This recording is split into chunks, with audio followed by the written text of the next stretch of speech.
सोते हुए खर्राटे मारना एक अमूमी मसला है जो आपको नींद की कमी का शिकार कर देता है और नींद की कमी एक बहुत बड़ा मसला है।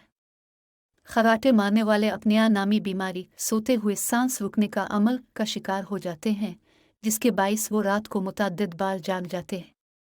माहिरीन का तो यहाँ तक कहना है कि सोते हुए खर्राटे मारने वाले अफराद हार्ट अटैक का भी शिकार हो सकते हैं। यहाँ हम आपको खर्राटों के कुदरती इलाज के लिए चंद घरेलू टोटकों के बारे में आगाह करेंगे।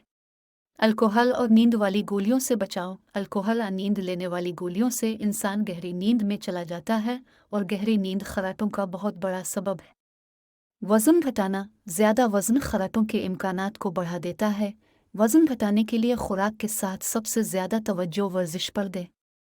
सांस में आसानी पैदा करने वाली चीज़ों का इस्तेमाल। बाज़ार में ऐसे बेशुमार स्प्रे मिलते हैं जो सांस लेने की सलाहियत को बढ़ा देते हैं। अगर आप नाक गिले के किसी मसला का शिकार हैं तो ज़रूर ऐसी अद्वियात का इस्तेमाल करें जिसमें मेंथोल सतपोदीना पाया जाता हो, क्योंकि सतपोदीना सांस के रास्तों को खोल देता है। तंबाकू नोशी का खात्मा। तंबाकू नोशी गिले के टिश्यूज़ को भड़का देती हैं जो बाद अज़ां खर्राटों का बाइस बनते हैं। नथनों की सफाई। रात को सोने से पहले अच्छी तरह नाक साफ करें।